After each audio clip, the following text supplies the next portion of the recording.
Well, good evening. My name is Fyodor. I'm one of the founders and active participants of the Russian branch of the Russian Internet Society. And before we start talking about the technical specialists and technical standards and role of the Russian standards in its development, I think it makes sense to mention briefly what ISOC does in the world and why technical standards are important for us.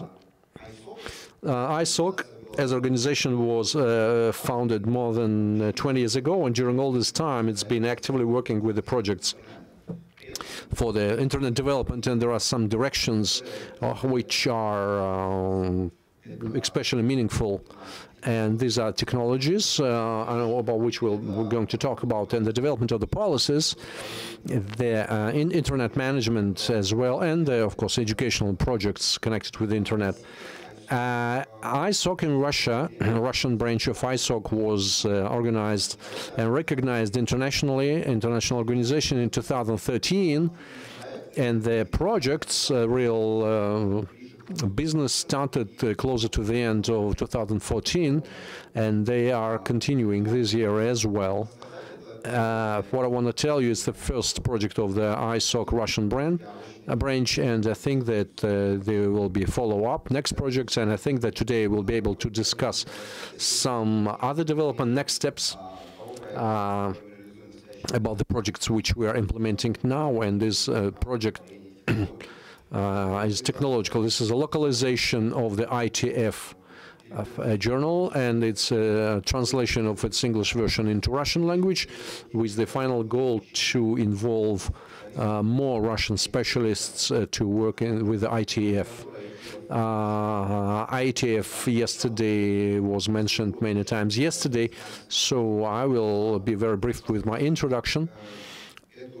Its abbreviation is deciphered as the Engineering Council of the Internet, although it's not actually council in a vocabulary and dictionary meaning of this word. It's just a group of technical specialists which represent the hardware manufacturers, researchers, and just people who are active in the area of developing technologies and standards. And the main task is to develop standards. And as a mission, they have this slogan that the community strives to make internet better and make it better from the technical viewpoint. And we're striving to be open with low entrance barriers to avoid business entrance and to stay away from politics. Well, it's clear that the main communication channel and discussion, of course, is the lists of mailing lists and our actual meetings on which our participants meet on all corners of the world, and these meetings are being held 3 times a year. So this is briefly introduction. So the question is where the Russian specialists are. So the question is just look at the statistics of the recent meetings of the ITF community. Well, yes, to some extent, probably the last meeting wasn't really indicative because it was in the United States. It's quite far placed geographically, but we have 1,100 participants from 50 countries. We did find 2 participants from Russia, and I think it's not actually reflect the importance of Russian technological process of the internet development. At the same time, we can see significant share of American participants. That will be clear because internet was born in the United States, and they were engaged into the discussion even already in the early times, and we can see good shares of China and European states, countries, and we believe there is a very good potential for development and more active engagement of our technical specialists into the community work. Talking about the motivation, whether it's worthwhile, we should be engaging in the work of IETF. I would say that this is a volunteer activity. People are not receiving material reward for their activity, thus there wouldn't be universal answers for why, because everyone develops that motivation independently. Overall, I would say that's kind of clear. That's a community of people who believe into the bright future of the internet in technological sense, and they are trying to improve internet, which is a work for the benefit of all of the network users. For some, it is the need to get more knowledge. For others are ready to share their knowledge they have. For some, it is the contacts, interaction, and for some, it is being part of the project, which is very important for the future of the internet overall. Talking about what is missing, what the Russian specialists miss. And that's an open question, open-ended question. I don't insist that I cannot state that we have conducted some research and we are qualified to be saying that this is exactly what's missing. I think that competency, even though I put it in the first line, is obviously not the main element missing.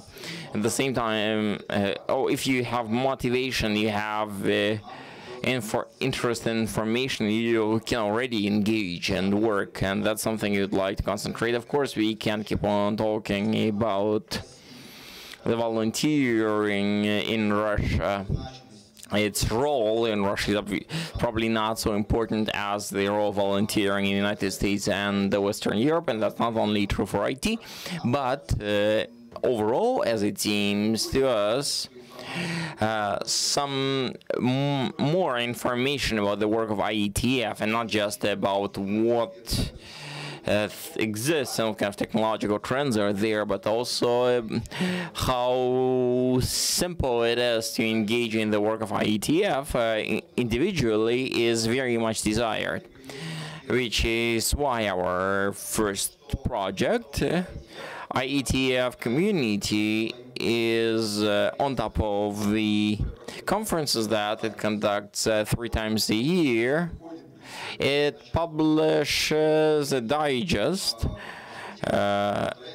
something that's taking place that is being published before, closer to the next meeting, which is an overview of what has been discussed over the previous meeting, what new working teams came into being, what was discussed, what are the plans, just to be able to keep track. It was published only in English until recently, and was available as an electronic version. You can come on the website and get a PDF of it. It was distributed over subscription. I was unable to get it in Russia, but you could show your address, and some probably were able to get a paper copy. Now, the project I want to inform you is the localization of IETF magazine, journal. Our idea was to make IETF more visible in Russia, and with the help of the Internet's European Internet Support Fund and ISOC European Regional Fund, we managed to start the process. So how did it happen? At first sight, it seemed to me that this would be rather a small, a rather timid, small step.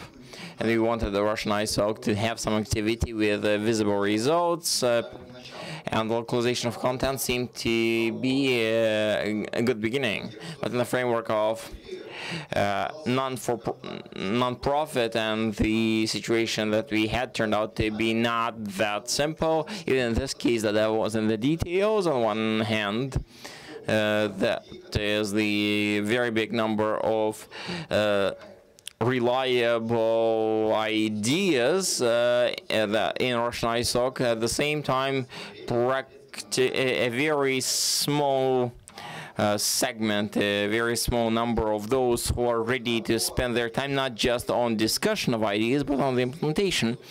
And some other things that we have encountered, challenges that we encountered in the process of localization. something I liked very much. For example, yesterday, we were talking about the working groups. One was related to content, a challenge that was not so evident. It was not evident to me before we started working on the localization of IETF magazine. The issue was terminology. Oh, it's evident that it's clear that IETF activity is very, very active. Some trends are coming into community very quickly. Some of them are known. Russian speakers are using English-speaking equivalents, and they believe that this is the solely correct option, because when they are encountering the possible efforts to translate some things into Russian, they think that it's inappropriate, not established terminology yet, but at the same time we need to understand that it will take some time for the Russian community to get a standard established terminology.